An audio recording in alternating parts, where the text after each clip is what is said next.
ce matin. Assis sur le trône, tu règnes à jamais. Ah, tu n'as pas de mandat, Seigneur. Tu n'as pas de mandat. Tu règnes à jamais. Tu n'as pas de mandat. Tu n'as pas de mandat. Ah, tu règnes à jamais. Tu règnes à jamais. Tu règnes à jamais. Tu règnes à jamais. Tu règnes à jamais. Tu règnes à jamais.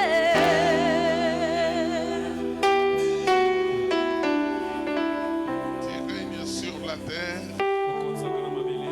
Tu règnes sous la terre.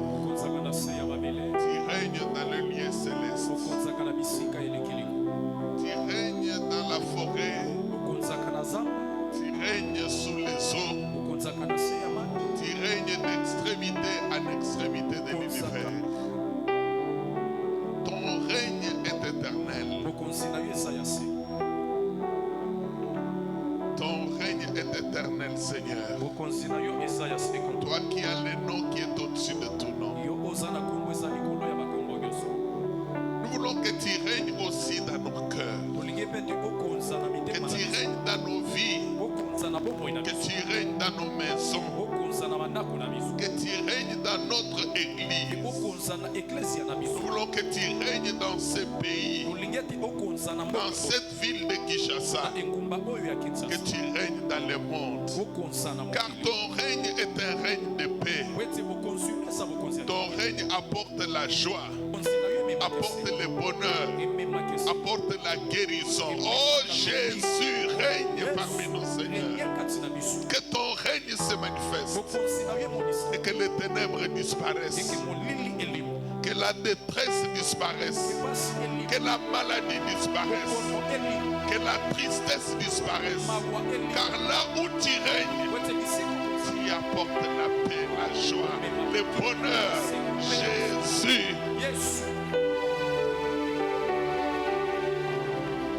Seigneur.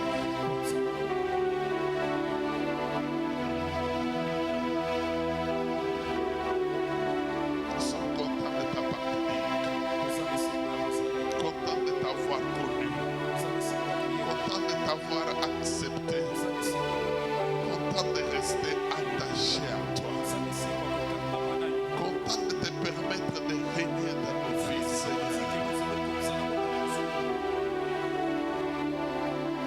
Règne à jamais.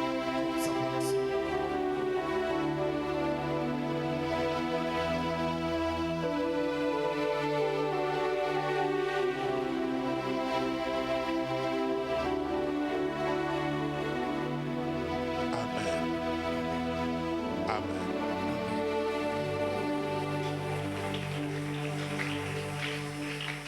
Vous vous souvenez de ce verset? Deutéronome 23, verset 14. Deutéronome 23, verset 14. Car l'Éternel, ton Dieu, marche au milieu de ton camp Yawe nzambe na yo azotambola kati na yo pour te protéger mpona kobatela yo et pour livrer tes ennemis devant toi. mpona kokaba banguna na yo liboso na yo. Ton camp devra donc être saint Esika no esengeli ezala esantu afin que l'Éternel ne voie chez toi rien d'impur po ete yawe akuta te eloko ya mbindo kati na yo et qu'il ne se détourne point de toi. mpo apesa yo mokongo te. Tu dois permettre à ton Dieu de régner dans ton camp. ebongo tika nzambe na yo akonzana esika oyo yozali. Lorsque le Seigneur règne dans les camps ntango nkolo de azokonzana quelqu'un, il lui accorde la protection esika moto akopesa ye bobatelami et il lui accorde la victoire. nde akopesa ye elonga.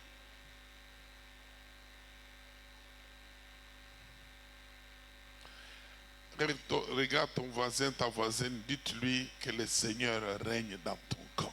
tala ndeko mwasi mpe baza pemele yebisa nkolo akonza Que kati na le yo, Seigneur règne dans ta maison. nkolo akonza na ndako na yo, Que le Seigneur règne dans ton cœur, dans nkolo ta vie. akonza na motema na yo na bomoi na yo. Dites-lui que le règne du Seigneur apporte la protection. Le règne du Seigneur apporte la délivrance, apporte la victoire. Alléluia. Amen. Ton Dieu marche au milieu de ton camp pour te protéger et pour livrer tes ennemis devant toi. Ton camp devra donc être saint.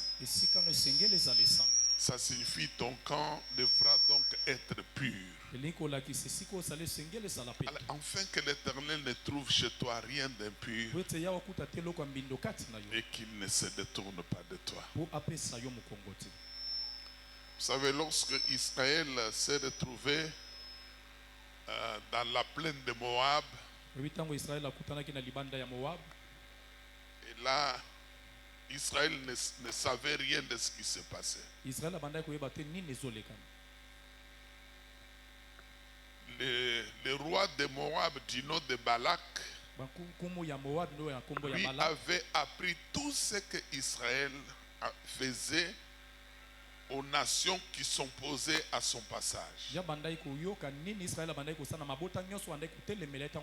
remportait la victoire, il marchait sur eux. Parce qu'il était en train de se rendre dans la terre promise. Et il s'est fait que le royaume de Moab était sur la route même d'Israël. Et là, ils étaient encore dans la plaine. Ils n'étaient pas encore, ils ne traversaient pas encore. Mais le roi de Moab a eu peur. Il s'est dit, ce peuple risque de m'anéantir.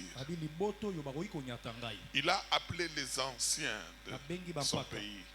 Il leur a dit, ce peuple risque de marcher sur nous comme des bêtes brutes des herbes.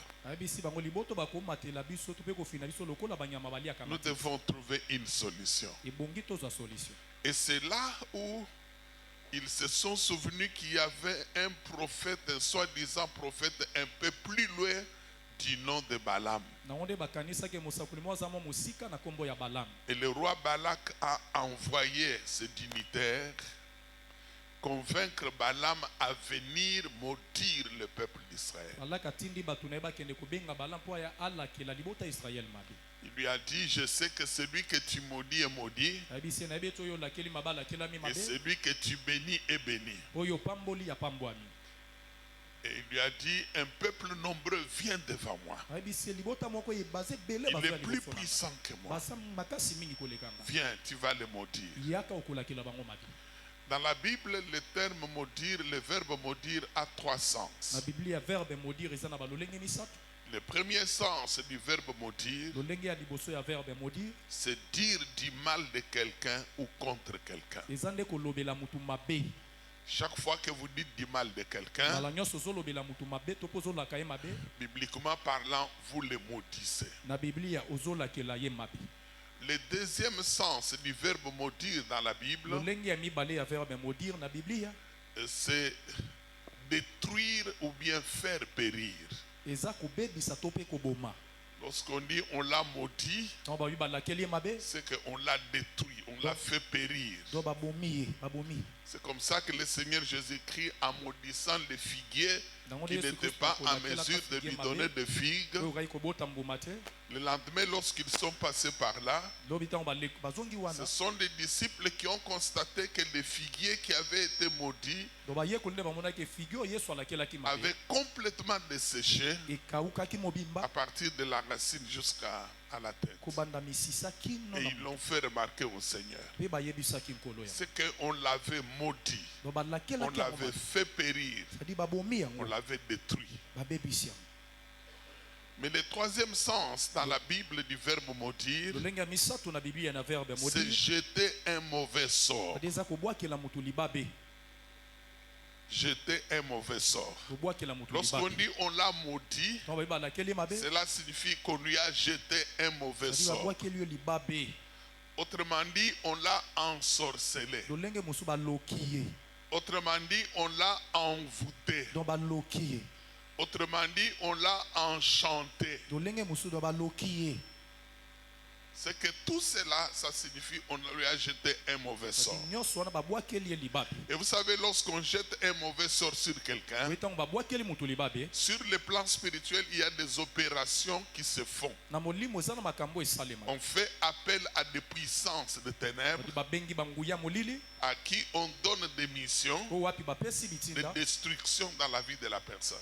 Et c'est comme ça que la personne à qui on a jeté un mauvais sort va commencer à souffrir. Va commencer à connaître des blocages dans sa vie et ça peut l'entraîner même à la mort. On l'a maudit. On lui a jeté un mauvais sort.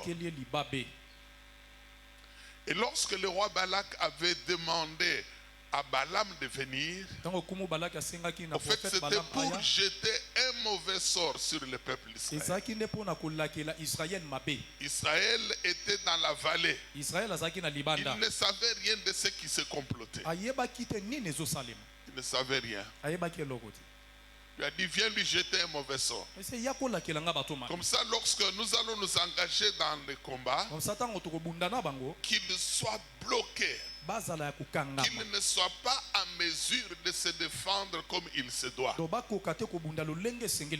ça, nous allons marcher sur eux, nous allons les détruire. C'est à peu près ce que nous vivons parfois dans les catchs congolais. Des catcheurs en train de s'affronter, l'autre a des fétiches, il jette sur l'autre un mauvais sort. Maintenant, il commence à le frapper et l'autre est paralysé pratiquement.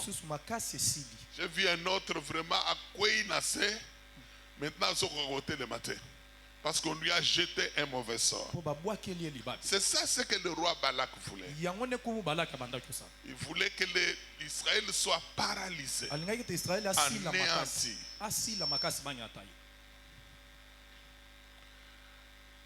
Tala oyo aza pembeni na ye yebisa etala nga nazomona miso na yo rouge olalaki lelo te à cause ya match ya léopard yebisa namoni neti olalaki te banani yango balalaki te telema esika yo ozali olanda histoire oyo telema bien. Je demanderai à chacun de se mettre debout. Alors, qu'est-ce qui s'est passé? Suivez cette histoire tout en étant debout. Je ne serai pas très long aujourd'hui. Ce n'est pas très long. Mettez-vous debout, suivez-moi. Et il lui a dit, viens les maudire. Pour que lorsque je vais m'engager dans le combat contre lui, qu'il ne soit pas en mesure de se défendre et que je puisse l'anéantir. Ici, je voudrais ouvrir une parenthèse, frère. Vous devez savoir que nous ne connaissons pas tous ceux-là qui vivent à côté de nous. Vous ne les connaissez pas. Même ceux qui se disent frères, sœurs en Christ, ou des frères dans la chair, vous ne les connaissez pas. Des collègues, des amis, vous ne les connaissez pas. Vous ne connaissez pas ceux-là qui vous haïssent, qui vous veulent du mal et qui font tout ce qui est à leur pouvoir pour que vous soyez anéantis. Parfois nous sommes très naïfs. Je me souviens lorsque j'avais été empoisonné, moi et ma femme, je demandais au Seigneur, mais pour quelle raison on peut m'empoisonner? Je n'ai pas de problème avec des gens. Le Seigneur m'a dit, vous êtes naïfs, vous qui croyez à moi. Vous croyez que votre cœur là c'est le cœur de tout le monde. Parce que vous ne pouvez pas faire du mal à quelqu'un et vous pensez que personne ne peut vous vouloir du mal. Et il m'a dit, mais vous savez ce que je vous ai dit. Ils viendront à vous habillés en peau de brebis, mais au-dedans ce sont des loups ravisseurs. Soyez simples comme des colombes, mais prudents comme des serpents. Le Seigneur m'a dit, est-ce que vous pensez que les serpents c'est une bonne chose? Pourquoi je vous dis d'être prudent comme des serpents? Bien aimé, nous ne connaissons pas ce qui tourne autour de nous. Il y a un adage arabe qui dit, Dieu garde-moi de mes amis, car mes ennemis je les connais. Je connais mes ennemis. C'est là qui se déclarent. Mais ceux qui se font passer pour des amis, mais qui sont des ennemis, oh Dieu garde-moi. Le peuple d'Israël ne savait pas ce qui se passait. C'est que le monde des ténèbres était en train de fomenter. C'est que le roi Balak et le faux prophète Balaam étaient en train de fomenter. Mais le Dieu Tout-Puissant, lui, le savait. Oh, je voudrais vous dire que votre Dieu le sait très bien. Il sait ce qui est en train de se préparer dans le monde spirituel. Que ça soit sous les eaux, au cimetière, dans des loges mystiques, chez les féticheurs, que ça soit au village, que ça soit même ici à l'église. Ils vous ont combattu dehors, ils n'ont pas pu, mais ils sont entrés dans l'église pour vous poursuivre. Dieu les connaît, il le sait très bien. C'est pas pour rien qu'il dit qu'il marche au milieu de notre camp pour nous protéger et pour nous donner la victoire. Notre camp doit être saint. Alléluia. Amen. Et c'est comme ça, frères et sœurs, lorsque Balak est venu, il s'est placé là à la montagne. Si vous lisez cette histoire dans le livre de Nombre chapitre 23, il a demandé qu'on lui élève des autels comme il en avait l'habitude. On a élevé des autels, on lui a amené des holocaustes. Il a commencé à faire ces choses et tout d'un coup il a commencé à faire ses incantations. Aïe, aïe, aïe. Il a commencé à invoquer des esprits mauvais qu'il vous devait envoyer dans le camp d'Israël. Mais pendant qu'il le faisait, le Dieu Tout-Puissant qui est au contrôle de toutes choses a changé ses paroles, a changé la situation. Au lieu de maudire, de jeter les mauvais sorts, lui-même a commencé à dire, ni l'enchantement, ni la divination ne peut rien contre Israël.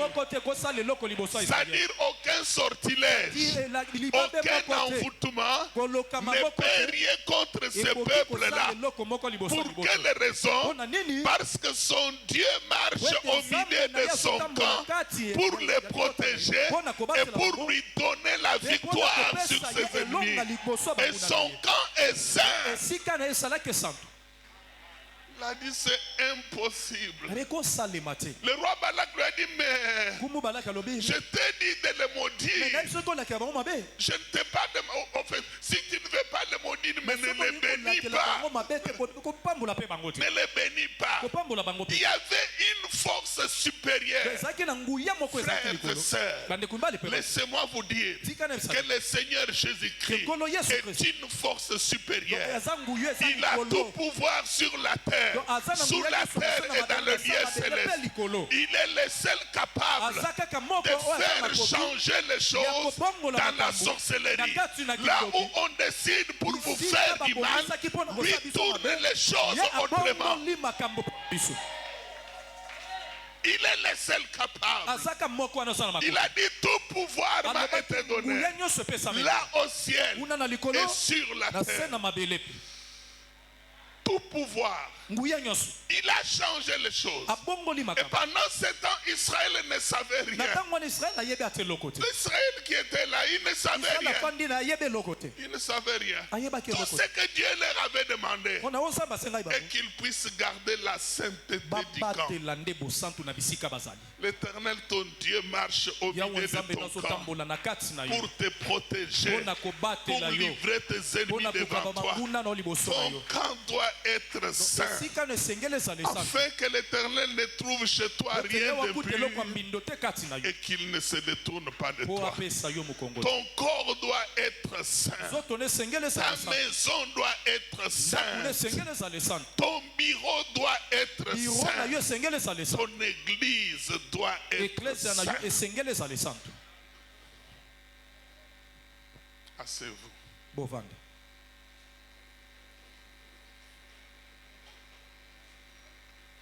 Et c'est comme ça qu'ils n'ont pas pu. Aucun enchantement ne pouvait rien. Bien-aimé, laissez-moi vous dire que la sorcellerie ne peut rien contre Dieu. Yoya kwa mvute nzambe. Yawana ibisaka batu mususu. Omona mwa petit sorcier moko akoti na église wana aya ko attaquer ba prédicateur. Aya ko attaquer ba sel na nzambe. Oyebi ke nzambe akoko komiso liboma. Okoko ma liboma obandi ko longola bilamba na église wana. Okolo mususu ba bengi sakinga na croisade d'évangélisation. Dans une église baptiste. Et c'était en plein air, devant l'église. Il y avait un grand terrain. J'ai prêché le premier jour. Les gens se sont convertis. Le deuxième jour, le troisième jour, il y avait énormément de gens. Lorsque j'ai commencé à parler, au bout de 10-15 minutes, le Saint-Esprit m'a donné une parole de connaissance. Et là, dans l'assemblée, il y avait une femme commerçante qui travaillait avec un serpent. Et le Saint-Esprit voulait qu'elle se convertisse, qu'elle renonce à cela. Et j'ai commencé à donner la parole de connaissance en m'adressant à cette femme, lui demandant de se convertir. Il y avait l'estrade.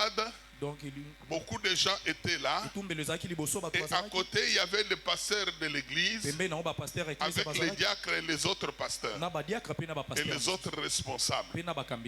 Alors, lorsque j'ai terminé à donner la parole de connaissance, maintenant je voulais revenir à la prédication. Bien-aimé, j'ai oublié tout ce que je prêchais. Pourtant, j'avais des notes avec moi. Je regardais les notes, mais je ne me souvenais de rien. Je ne me souvenais pas là où est-ce que je m'étais arrêté et comment je devais diriger les choses. C'est comme si on avait vidé ma tête. Je ne me souvenais de rien. Intérieurement, j'ai dit au Seigneur, que veux-tu que je fasse? J'étais là devant, tout le monde me regardait. Le Saint-Esprit m'a dit, arrête, demande à tout le monde de se mettre debout et tu vas prier. J'ai dit aux gens, imaginez-vous 15 minutes après la prédication. Je leur ai dit, aujourd'hui nous allons nous arrêter là. Mettez-vous debout tous et nous allons prier. Et tout le monde s'est mis debout. J'ai levé ma main en haut.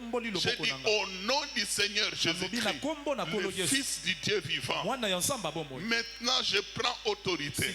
Lorsque j'ai déclaré comme ça, la maman diaconesse qui était assise à côté du pasteur, elle a crié. Elle a été projetée par terre. Elle a commencé à tourner.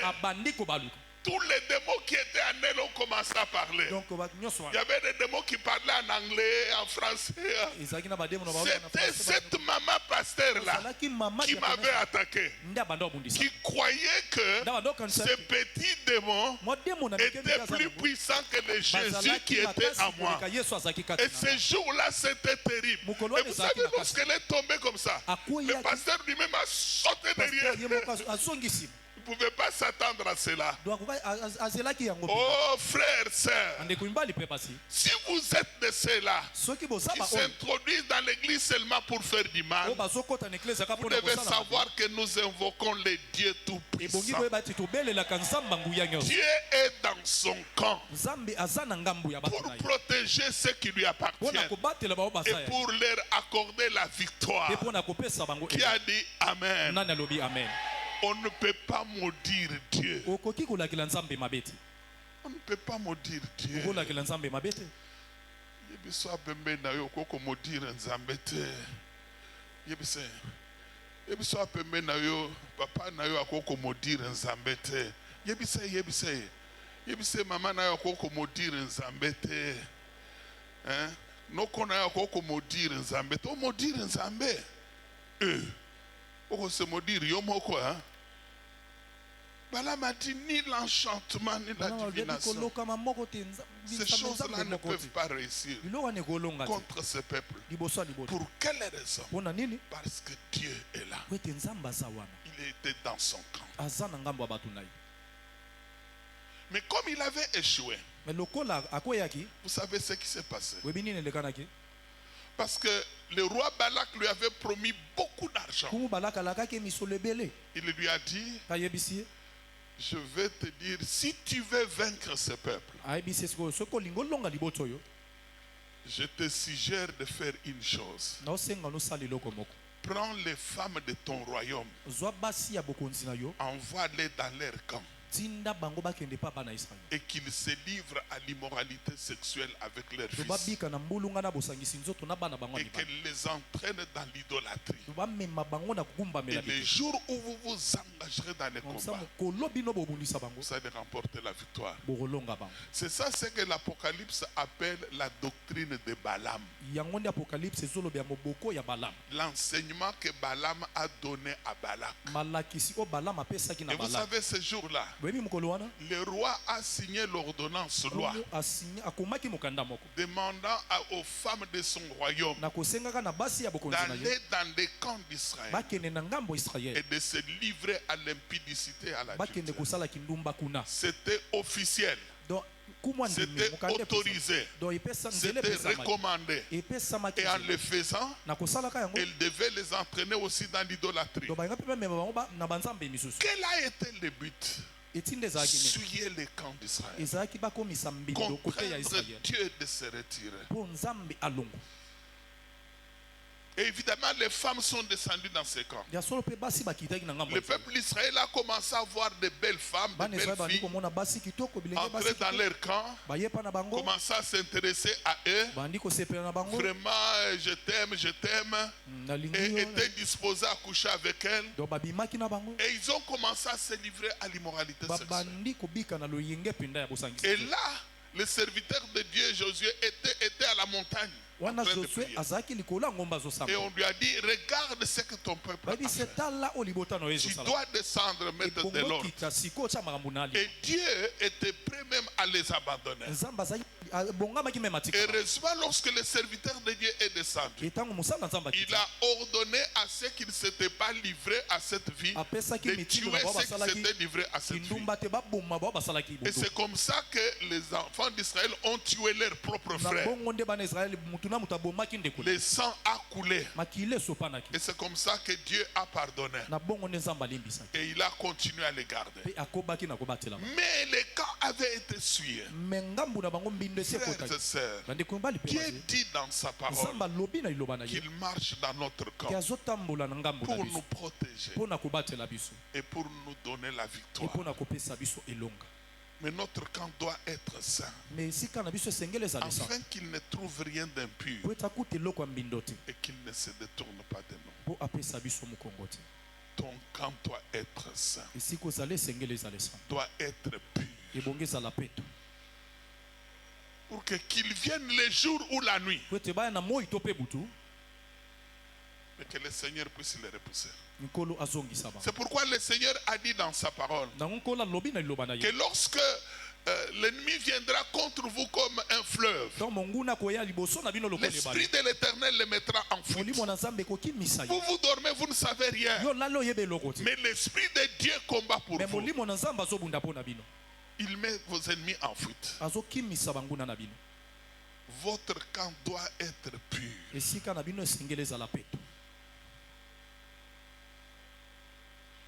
La pureté, ce n'est pas seulement pour notre protection et notre victoire. Il y a d'autres avantages pour lesquels nous devons garder notre camp saint. Je vais vous donner rapidement quelques autres avantages. Un autre avantage, le Seigneur Jésus-Christ dit que celui qui se garde pur, il verra Dieu. Si vous lisez dans Matthieu 5, verset 8, nous allons lire ce verset rapidement. Matthieu 5, verset 8. Heureux ceux qui ont le cœur pur, car ils verront Dieu.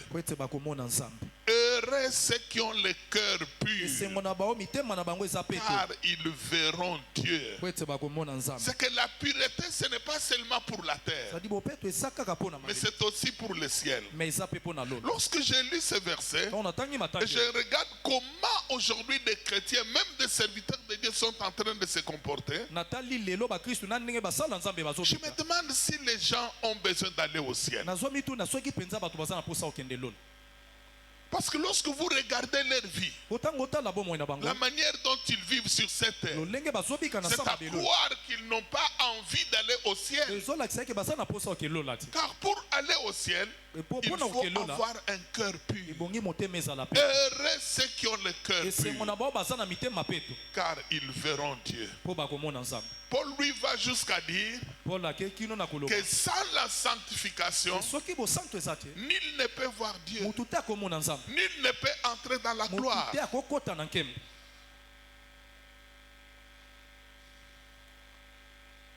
Bien aimé, notre vie ne va pas s'arrêter sur la terre. La terre, nous nous préparons à entrer au ciel, à aller là, à être enlevé. Tout ce que nous faisons sur la terre.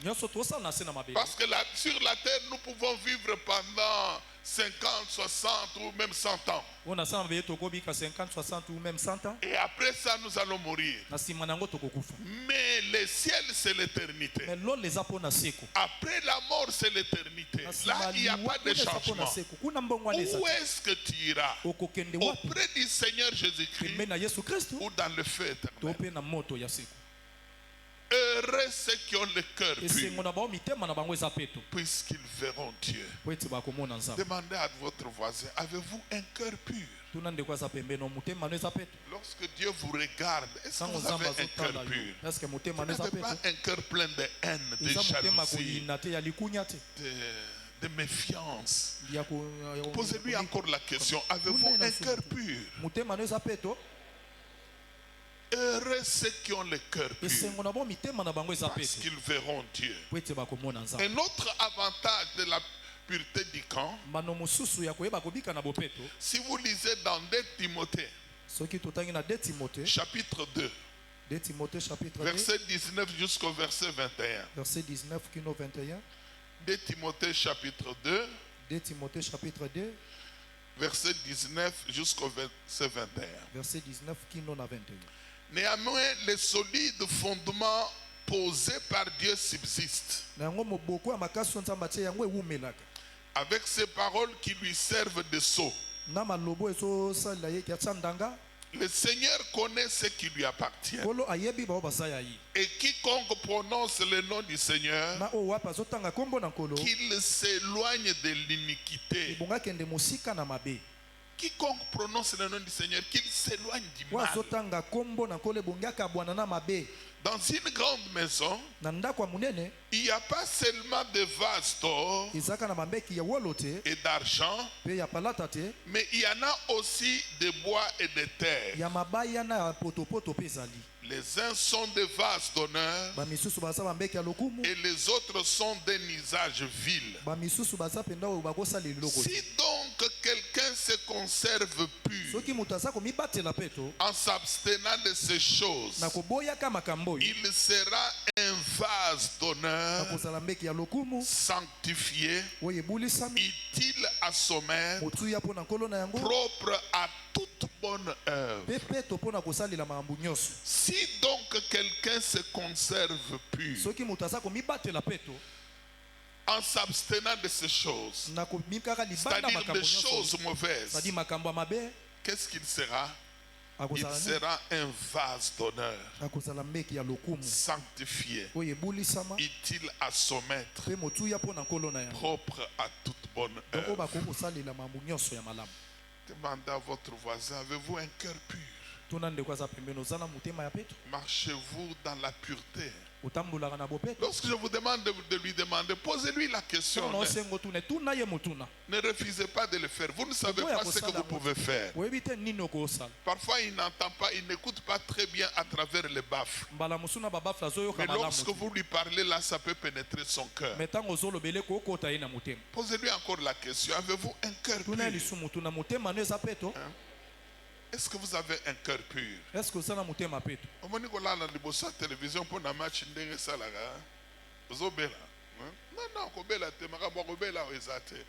parce que l'esprit de pureté est là. Il doit être libéré.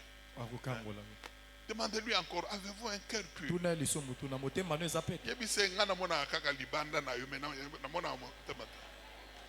Celui qui voit le cœur, c'est le Tout-Puissant, le Seigneur éternel. Il sonde le cœur, il le connaît. Ouais. Avez-vous vraiment un cœur pur? Mais il dit, dans une maison, il n'y a pas seulement des vases d'honneur. Il y a toutes sortes de vases. Il y a des vases d'usage vil, c'est-à-dire on peut utiliser ça n'importe quand. Même tous les enfants peuvent utiliser des gobelets en plastique, des verres vraiment en plastique. On peut les utiliser à tout moment. Et tout ça. Mais lorsqu'on reçoit un invité de marque, on reçoit quelqu'un de spécial. Où ce jour-là, c'est la prédote de Marie-Jeanne. Et en ce moment-là, qu'est-ce qu'on va faire? On voit souvent des mamans qui partent ouvrir dans leur malle, là où ils ont gardé des vases d'honneur, des assiettes d'honneur. Ils ont gardé des meilleurs verres. Il y en a qui ouvrent dans des vitrines et qui sortent tout ça avec beaucoup de soin. Et ils disent, je le vois parfois avec mon épouse à la maison. C'est à ce moment-là qu'elle ouvre vraiment là où elle a placé tout cela. Et on arrange ça très bien et on sert les gens. Parce que c'est des occasions d'honneur, des occasions spéciales où les gens doivent apprécier ce qu'il y a dans cette maison. Et c'est pourquoi la Bible nous dit, si quelqu'un se conserve pur, il n'a pas à forcer les choses. Non, non. Il n'a pas à forcer la prédication. Il n'a pas à forcer la prière. Il n'a pas à forcer quoi que ce soit. Si quelqu'un se conserve pur, parce que le Seigneur de gloire est là, il sera un vase d'honneur, sanctifié. C'est que c'est le Seigneur qui va faire de lui un vase d'honneur. J'ai vu parfois dans mon église à l'époque de nos choristes qui se disputent des micros. Non,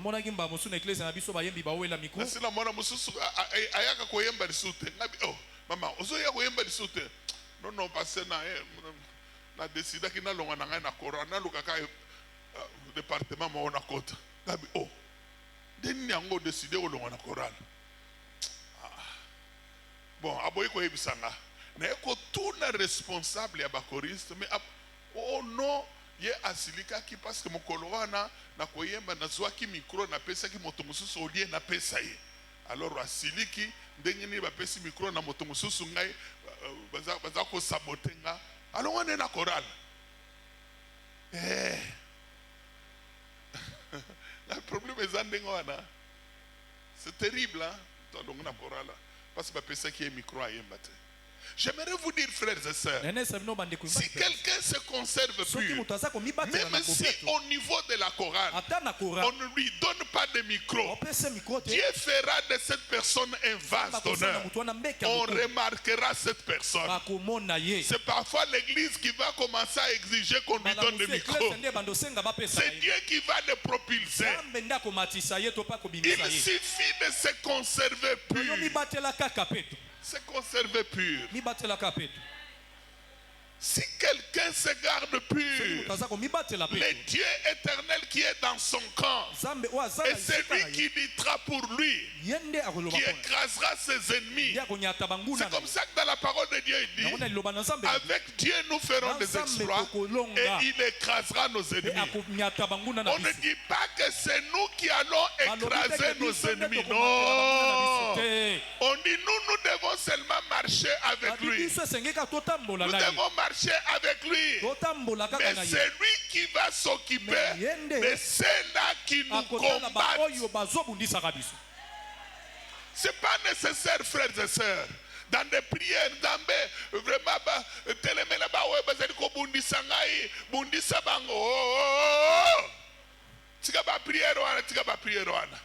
toi, marche dans la sanctification. Marche dans la pureté. Marche avec Dieu. Avec Dieu, nous ferons des exploits. Il écrasera nos ennemis.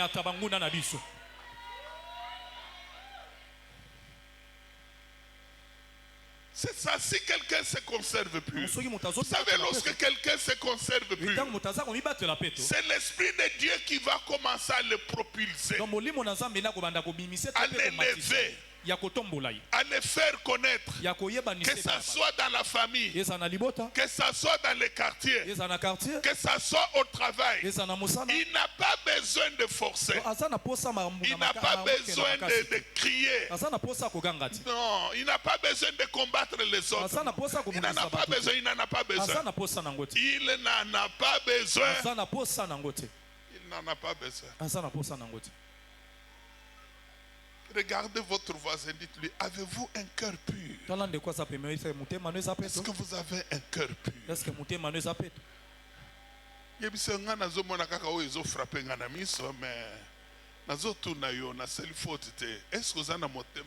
un peto?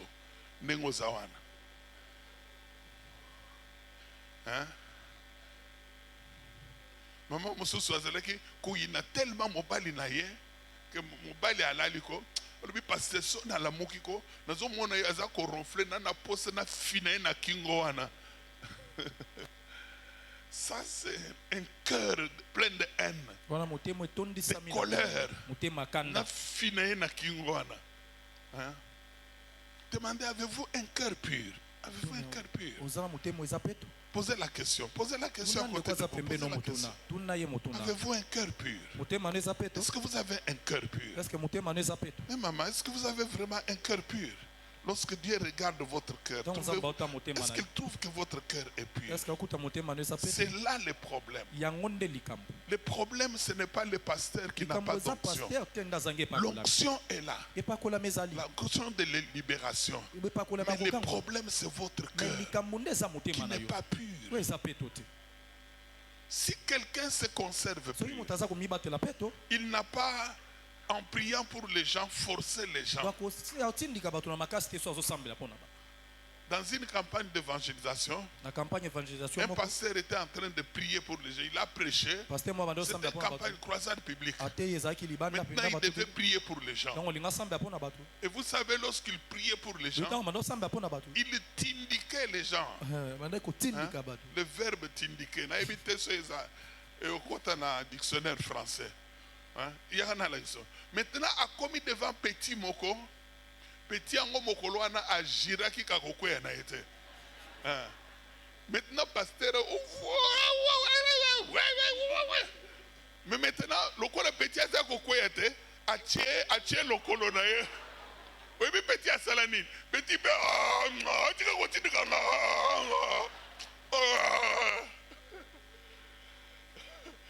c'était devenu comme du pièce de théâtre. Il t'indiquait les gens. La Bible nous dit si quelqu'un se conserve pur, il n'a pas besoin de t'indiquer les gens. Lorsqu'il va toucher quelqu'un, le Saint-Esprit va agir dans la vie de cette personne. Si quelqu'un se conserve pur, il n'a pas besoin même de crier. Est-ce que vous avez constaté aujourd'hui on crie trop dans nos églises? On crie trop, même lorsqu'on prie. On crie trop. On crie trop. Parce qu'on n'a pas de cœur pur. Vous remarquez aujourd'hui, dans d'autres églises,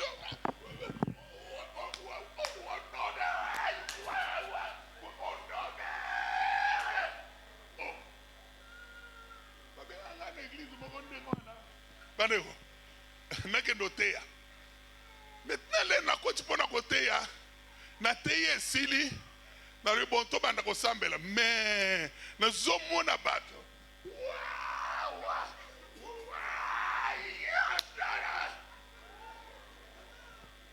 na micro na zongisa na passer na bango ye moto ayibi ba gymnastique wana.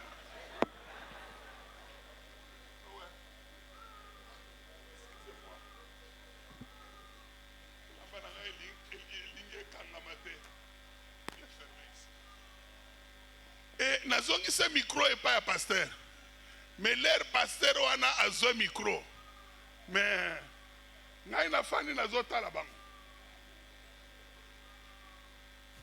Ok, merci. Na fani na ngai na ke na fani na ngai nazo tala bang.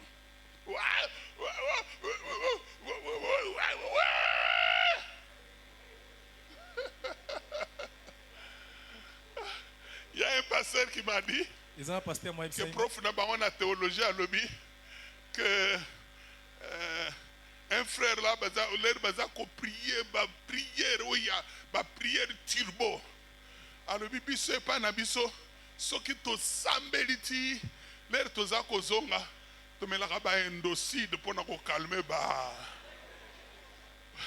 douleur.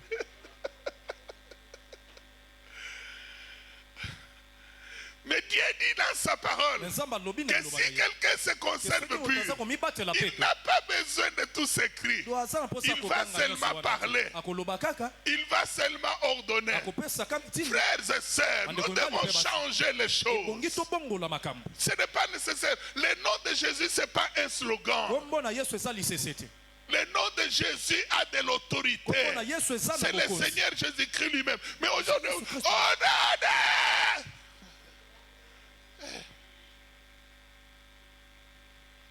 kaba mususu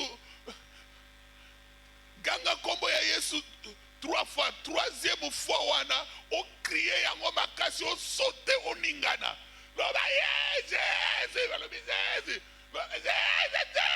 loba Jésus sauter ningana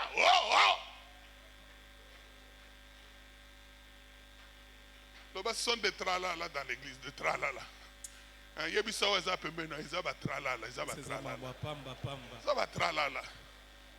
Si quelqu'un se conserve pur, il suffit qu'il dise au nom de Jésus-Christ soit guéri. Démon, je vous chasse au nom de Jésus-Christ. Esprit impur, vous qui êtes dans cette maison, sortez, libérez mon enfant. Au nom de Jésus-Christ. C'est qu'il parlera calmement. Il n'a pas besoin de crier. Je me souviens une honte que nous avions eue. J'étais encore jeune prédicateur. On était dans la parcelle d'une famille avec qui on collaborait. Et la maman de cette famille-là était une femme de prière. Une femme pieuse qui avait un cœur pur. Même son mari rendait témoignage. Ses enfants n'en parlons pas. Dans l'église, elle était dans l'église protestante. Et dans cette église-là, c'est que les gens qui avaient des problèmes, qui sautaient pasteur pour expliquer le problème d'abord. Ouais. Parfois même, pasteur, est-ce que maman qui gagne ça? Oh, ponanine. Non, on a un problème, na pour ça, mais le ponangai. Bazo tout na pasteur. Mon connaissance pasteur à Tomboki. Na église, nani a pasteur. Est-ce que zangai to eza maman qui gagne? À Tomboki. Mais Un jour, on priait dans sa parcelle. Un jeune garçon qui avait des démons. Moi, j'étais avec d'autres frères. Et nous avons commencé à prier. Ce garçon est tombé par terre. Il a commencé et nous avons commencé à dire aux démons de sortir. Sortez, démons. Et les démons nous disaient au fur et à mesure,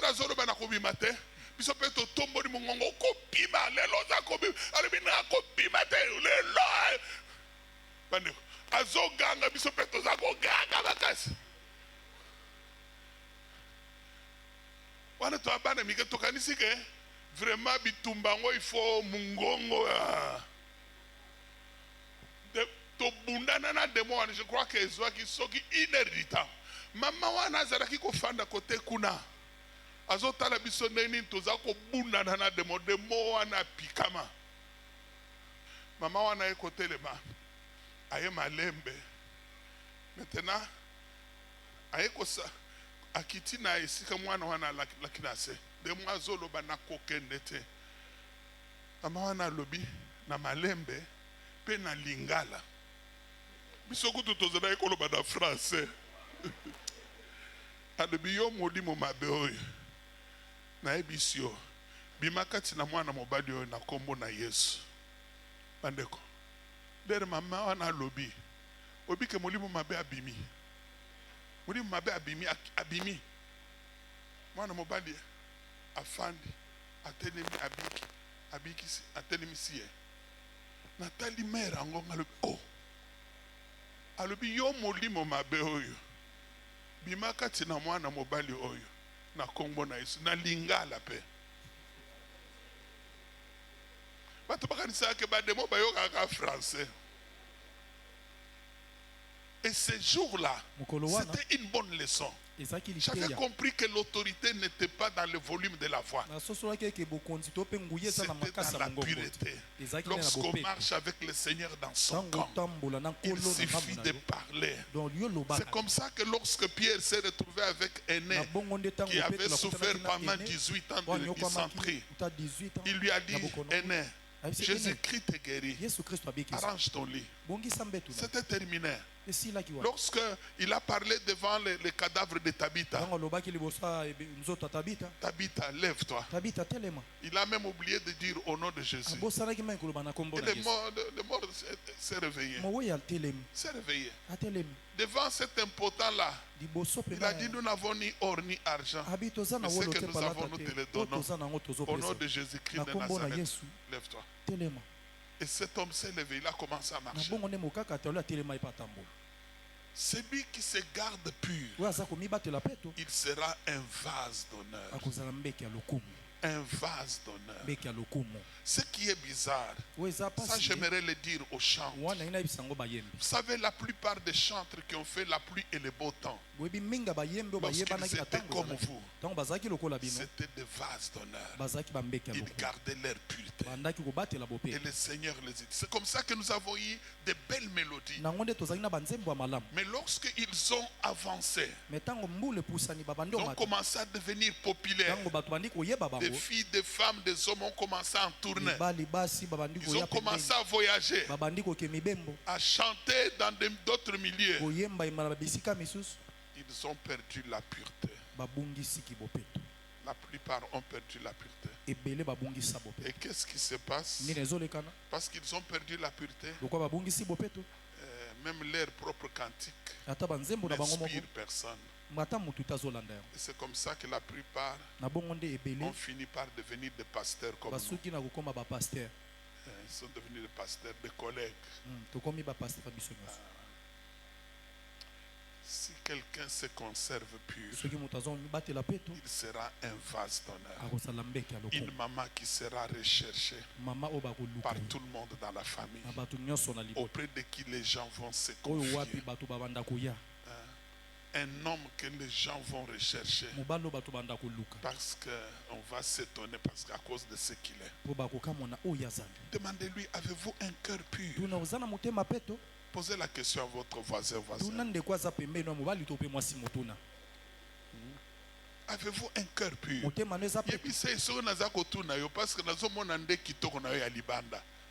Mais Nzamba zomona motema. Est-ce que vous avez un cœur pur? Posez la question. Posez la question. Hein?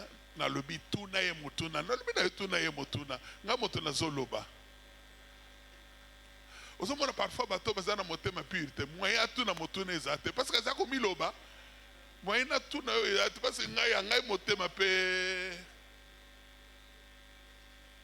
Si quelqu'un se conserve pur. Se conserve pur. Maman, tu chantes bien. Mais si tu te conserves pur, tu seras un vase d'honneur. Tu seras un vase d'honneur. Mais lorsque tu vas mettre la pierre dans l'impureté, l'Esprit du Seigneur va seulement se retirer. Tu continueras à chanter, à faire énormément de choses. Mais Dieu n'est pas avec toi. Parce qu'il a dit dans sa parole qu'il marche dans notre camp pour nous protéger, pour livrer nos ennemis devant nous. Notre camp doit être saint, afin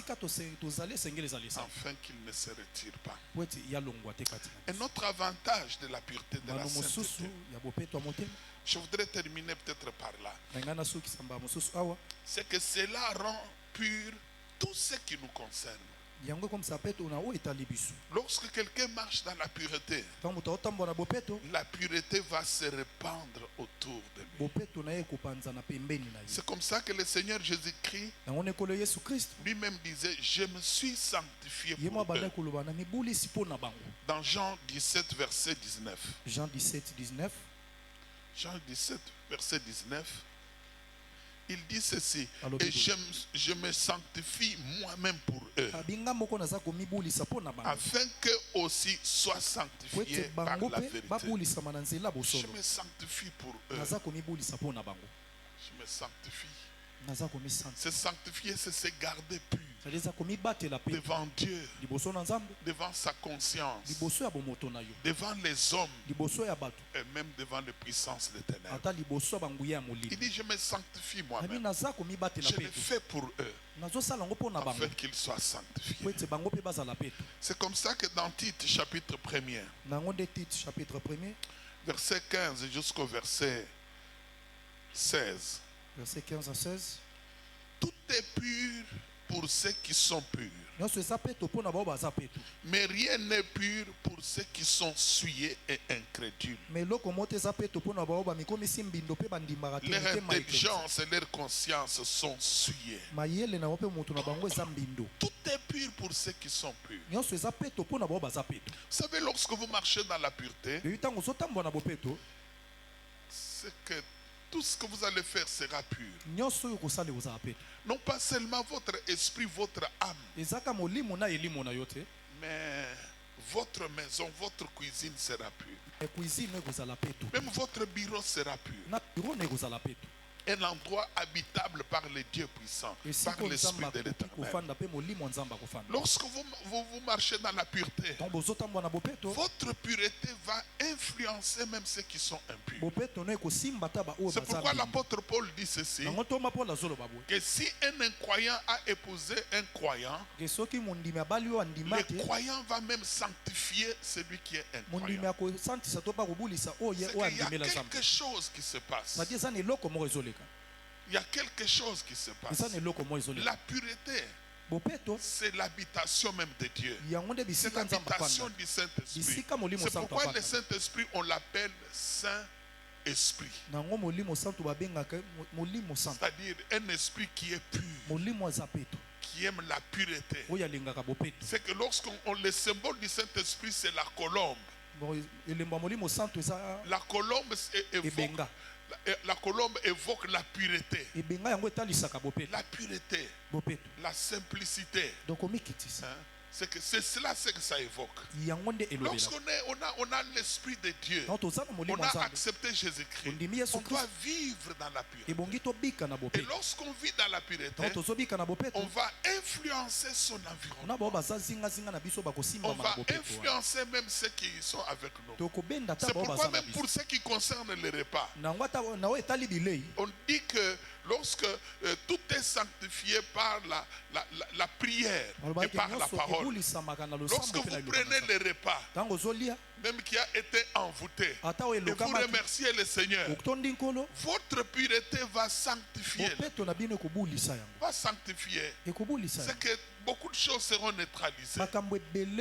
Et c'est comme ça que vous voyez beaucoup de serviteurs de Dieu libérer les gens qui sont enchaînés par des fétiches. J'en ai rencontré comme ça dans ma vie. Je me souviens une jeune fille, on lui avait fait des fétiches, on lui a donné des câbles qu'elle portait, et on lui avait dit tu ne l'enlèveras jamais.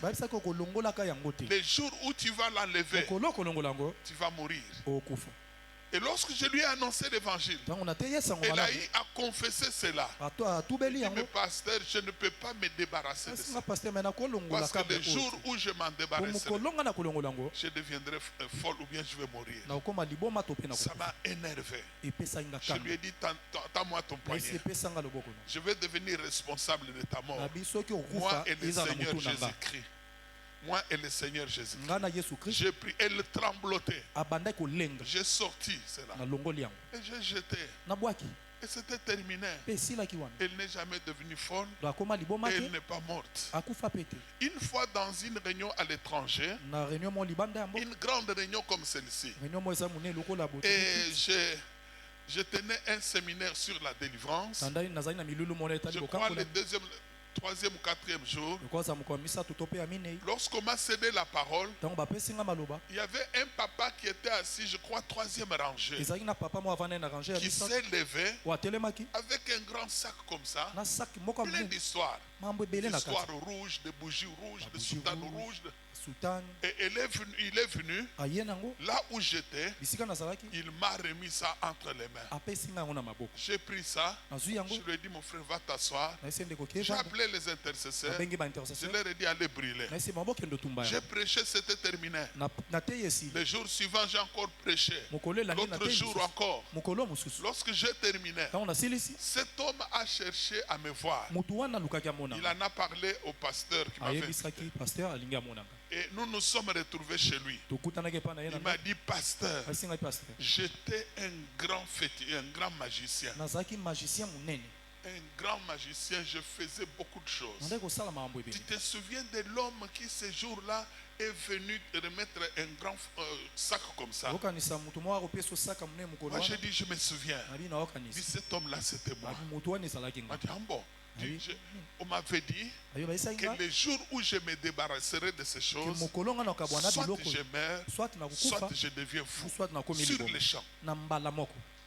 Mais lorsqu'on m'a invité à cette réunion-là, j'étais écouté, j'ai vu ce que le Seigneur faisait, j'ai compris que Jésus était le Tout-Puissant, j'ai décidé de tout amener. Mais je me suis dit, je vais le remettre entre ses propres mains. Comme ça, il va prier pour moi, et je ne vais pas mourir, et je ne vais pas devenir fou. Dis, mais pasteur, chose étonnante, lorsque j'ai amené ça, on te donne le micro, je me suis approché. Je t'ai donné ça. Et tu m'as dit, frère, rentre, va t'asseoir. Et tu as donné aux intercesseurs. Tu n'as pas prié pour moi, pour que je ne meure pas, que je ne devienne pas fou. Et là où lorsque je suis rentré, j'ai dit maintenant je vais mourir. Maintenant je vais devenir fou. Maintenant je vais mourir. La réunion a pris fin. Je suis rentré à la maison. La nuit, j'ai dit je vais mourir. Je vais devenir fou. Le jour suivant, on dit il n'a pas prié pour moi. Je vais mourir. Je vais devenir fou. L'autre jour, il dit maintenant je comprends que Jésus est le Tout-Puissant. Il est le Tout-Puissant. Il avait besoin compris pour lui. Mais non, il y avait la pureté. Le Seigneur était là. On lui a dit va t'asseoir. Va t'asseoir. Tout est sanctifié, tout est purifié par celui qui est pur. Ça, un influence. Oh mon frère, ma soeur, cessez la haine, cessez l'insoumission, cessez la révolte. C'est pas nécessaire. Vous vous souillez pour rien. Vous mettez dans des situations inconfortables. Vous attristez le Saint-Esprit. Vous l'étouffez. Vous l'empêchez d'agir. Vous les contraignez à se retirer, à s'en aller. Et vous resterez vide. Si quelqu'un se conserve pur, il sera un vase d'honneur. Mais celui qui se conserve pur, tout sera sanctifié pour lui. Même l'eau qu'il va boire, même les repas qu'il va manger, même les habits qu'il va porter. Et la parole de Dieu nous dit encore que lorsque quelqu'un se conserve pur, qu'est-ce qui va se faire? Il obtiendra la bénédiction de la part de l'Éternel. Alléluia. Amen. Alléluia. Amen. C'est pas moi qui le dis. Lisez ce dernier verset. Psaume 24. Psaume 24. Dans le psaume 24, verset 3 jusqu'au verset 6. Psaume 24, molongo ya 3 kino na 6.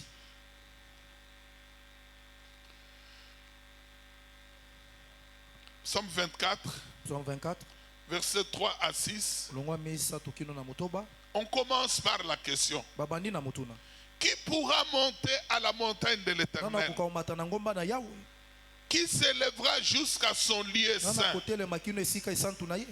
Celui qui a les mains innocentes et le cœur pur.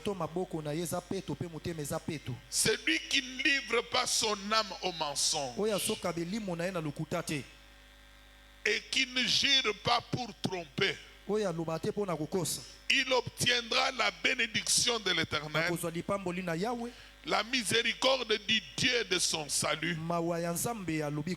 Voilà le partage de la génération qui l'invoque, de ceux qui cherchent ta face. Qui montera à la montagne sainte? Je crois que parmi nous, beaucoup de gens sont déjà allés à Mangengenge pour prier. Je ne voudrais pas poser la question. Il y en a d'autres qui sont allés dans la montagne de campus et tout ça. Vous savez l'idée que les gens se font lorsqu'ils partent sur toute cette montagne-là? Ils te disent comme c'est élevé, on est plus proche de Dieu. C'est que lorsqu'on fait des prières, il n'y a pas d'obstacle. La prière va tout droit. Bon, en fait, c'est des interprétations. Bien que le Seigneur ait dit que si vous voulez prier, rentrez dans votre chambre, fermez la porte, priez dans le secret de votre cœur. Et Dieu écoute la prière. Bon, je ne voudrais pas engager des discussions. Mais ici, c'est ce que je voulais vous dire. Ici, Dieu dit qui montera à la montagne de l'Éternel. Ce n'est pas la montagne de Mangengenge. Non. C'est-à-dire qui pourra s'approcher de son trône, qui pourra entrer dans le lieu très saint, accéder à sa lumière inaccessible. Qui pourra le faire? Qui pourra vraiment se présenter devant lui? Et là, la réponse est claire. On dit qui s'élèvera jusqu'à son lieu saint. C'est lui qui a les mains innocentes et le cœur pur. C'est lui qui, lorsque Dieu regarde ses mains, il trouve que ses mains n'ont jamais avorté. Non, ses mains n'ont jamais empoisonné. Je me souviens de cette femme qui est venue me voir un jour. Elle m'a dit, pasteur, prie pour moi. Moi et mon mari, nous avions fait des choses abominables. Nous avions mis au monde un enfant qui avait une déformation. Et le deuxième aussi. Et les gens nous ont dit, pour que vous puissiez mettre au monde un enfant normal, le troisième enfant qui viendra, allez le jeter dans l'érosion. Nous avons mis au monde un troisième enfant.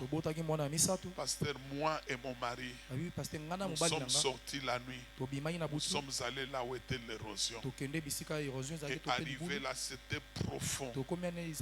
J'entendais comment bébé pleurait. Nous l'avons tenu, nous l'avons jeté là. J'ai entendu comment la tête de mon enfant s'est fracassée. Et le cri de cet enfant est resté dans mon cœur jusqu'à présent. C'est comme ça qu'ils ont tué leur bébé. Cette femme et son mari marchaient avec le sang innocent. Il y en a comme ça beaucoup. C'est que ce frère-là, cette sœur-là, en s'enlisant, ils se sont retrouvés avec une grossesse. Mais ils n'ont pas voulu que les gens le sachent. Et ils sont allés voir un infirmier, un médecin quelque part. On a avorté. Et jusqu'à présent, ils ont le sang innocent dans les mains.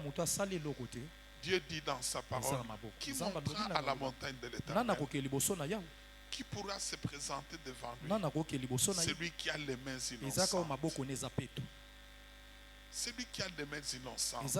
Aujourd'hui, nous avons des médecins qui ont le sang innocent dans les mains. Tout ça à cause de la soif d'argent, à cause de la cupidité. N'importe quelle fille qui débarque, n'importe quelle femme qui s'amène, je vais avorter. Donne $100, donne $250. Ce n'est pas un problème. Et il procède à l'avortement. Vous savez, lorsqu'on avorte, on tue quelqu'un. Lorsqu'on tue quelqu'un de cette manière-là, il y a des personnes qui sont impliquées, qui ont les sangs innocents entre leurs mains. La première personne, c'est la personne qui s'est fait avorter. La deuxième personne, c'est le médecin ou l'infirmier, ou les infirmiers qui ont participé à l'opération.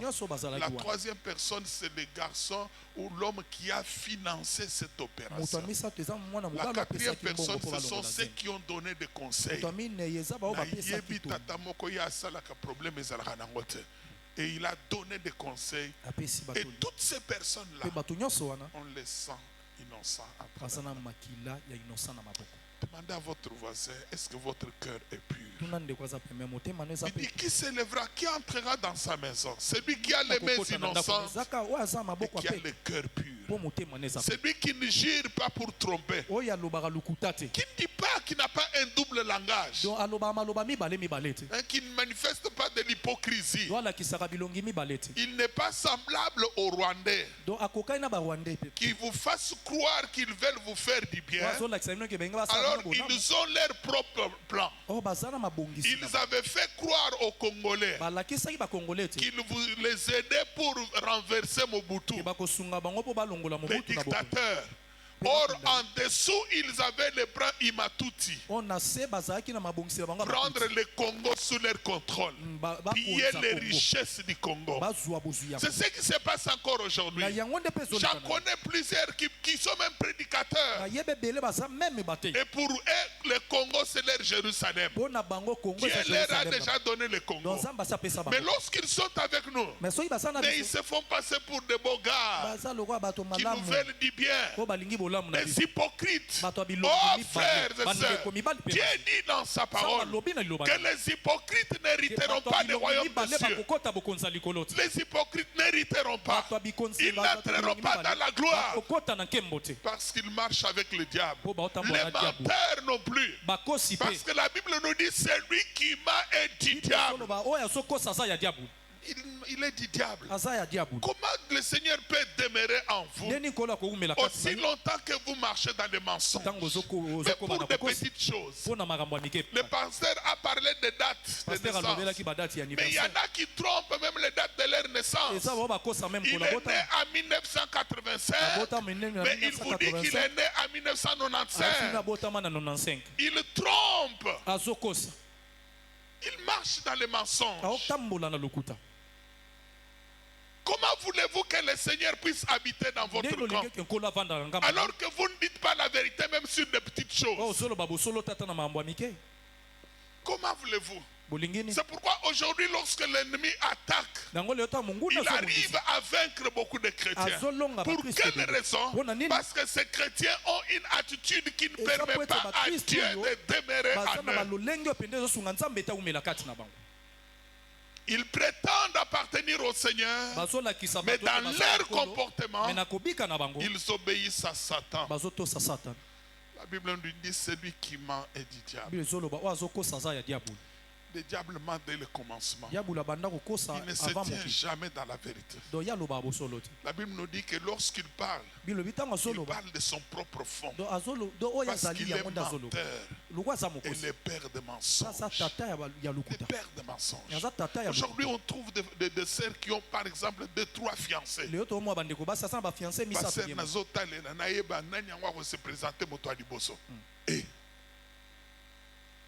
Et des femmes mariées qui sortent avec d'autres hommes.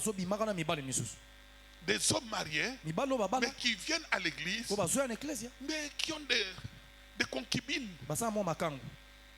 Ils vivent dans des mensonges. C'est vous-même qui vous mettez en danger. Parce que vous contraignez Dieu à quitter votre camp. Vous vous exposez vous-même. Pourtant le Seigneur a dit que l'Éternel ton Dieu marche dans ton camp pour te protéger et pour livrer tes ennemis devant toi. Ton camp devra donc être saint, afin que l'Éternel ne trouve chez toi rien d'impur et qu'il ne se détourne pas de toi. La sainteté du camp. La sainteté de notre camp. Amen. Amen.